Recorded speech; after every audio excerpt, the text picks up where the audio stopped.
Bom dia, turma do segundo ano!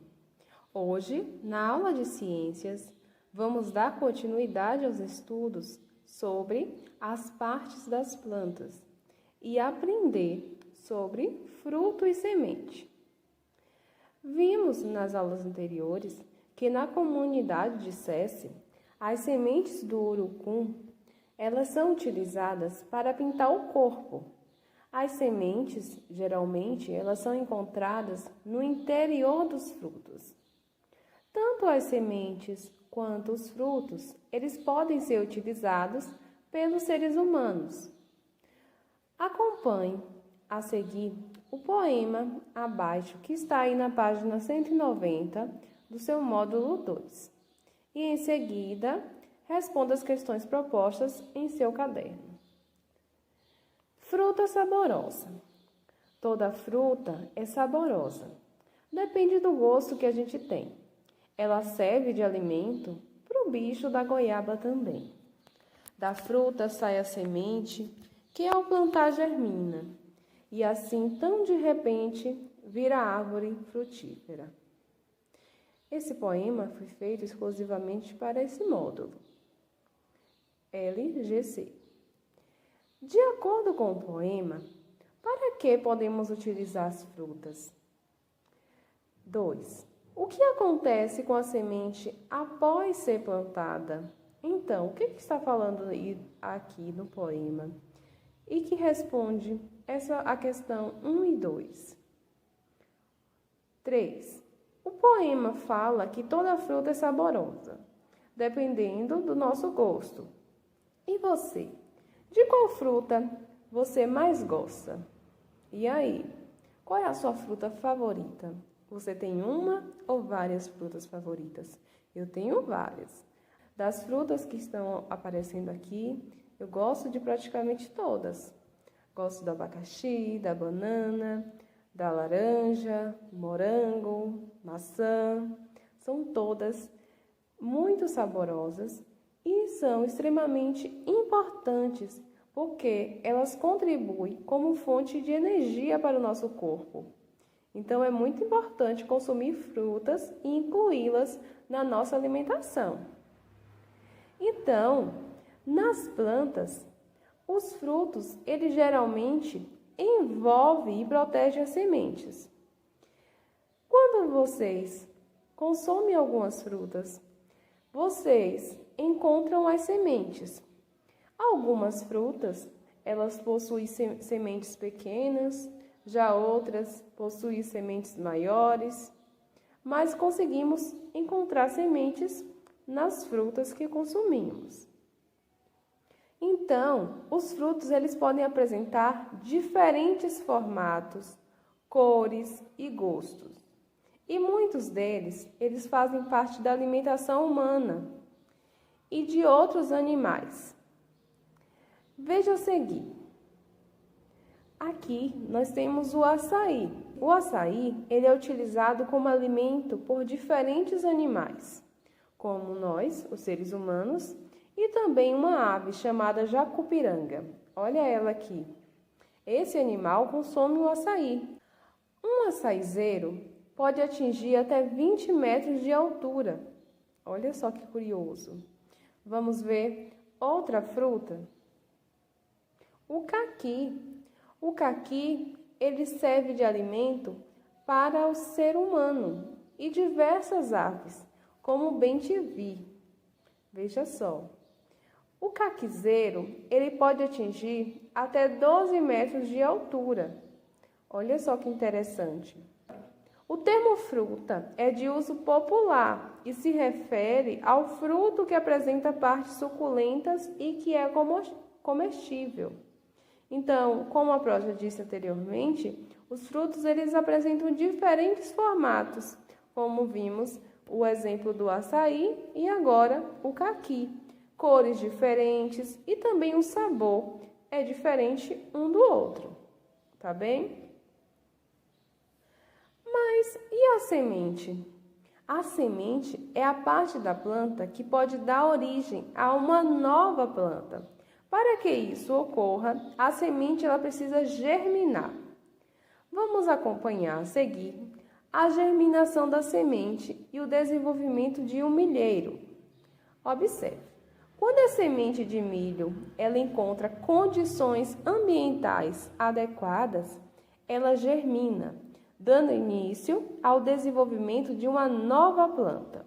Então, acontece isso. A primeira parte da planta que se desenvolve é a raiz. Em seguida, é o caule que se desenvolve. Após alguns dias, já é possível identificar a planta jovem com raiz, caule e folhas. A planta adulta completa seu desenvolvimento e já é capaz de se reproduzir. Então, o que se pode observar nesse processo de desenvolvimento da planta do milho, o que aconteceu foi que as condições ambientais adequadas, incluindo água, gás oxigênio, temperatura, luz solar, entre outros elementos, fizeram toda a diferença no processo de germinação dessa semente para que ocorresse o seu desenvolvimento e chegasse à quarta etapa, qual verificamos a planta adulta com o seu pleno desenvolvimento, sendo capaz de se reproduzir novamente. Então, como eu disse anteriormente, o número de sementes nos frutos, eles também pode variar. Alguns frutos, eles possuem apenas uma semente. Como podemos observar, a manga. A manga, ela possui apenas uma semente. Também, o abacate tem apenas uma semente. Mas existem também outros frutos que possuem muitas sementes, como o mamão, que possui várias sementes, assim também a melancia. Então, vocês já sabem, existem frutos que têm apenas uma semente e tem frutos que têm várias sementes. Mas como é que ocorre a germinação de uma nova planta? Para acontecer todo aquele processo que vimos antes, acontece um processo chamado dispersão das sementes. E quem é que pode ajudar nesse processo? Observe a imagem. Esse animal é um macaco. E o que é que o animal está fazendo? Temos aí um fruto, né? A jaca. E o macaco está comendo a jaca. Mas como é que o animal da imagem, ele pode ajudar a espalhar as sementes no ambiente? E aí, você já sabe como é que ele pode ajudar? Veja só. Então, o que pode acontecer é que o macaco ele está comendo o fruto. Então, ele pode deixar cair a semente no solo ou então levá-la para outro local, ou entre outras alternativas que pode estar acontecendo. E dessa maneira, ocorre essa dispersão. Então, assim como o macaco, muitos animais, eles se alimentam dos frutos das plantas. Então, ao comer os frutos, eles podem deixar as sementes caírem no solo, podem carregá-las para outros locais, ou ainda eliminá-las nas fezes. Todas essas ações ajudam na dispersão das sementes, ou seja, ajudam a espalhar as sementes no ambiente. Como podemos observar, temos aqui o tucano, o morcego e também a formiga. São exemplos de animais que contribuem também nesse processo de dispersão das sementes. Mas, além dos animais, a água e o vento também espalham algumas sementes no ambiente. Veja a seguir. Temos aqui os frutos do dente de leão.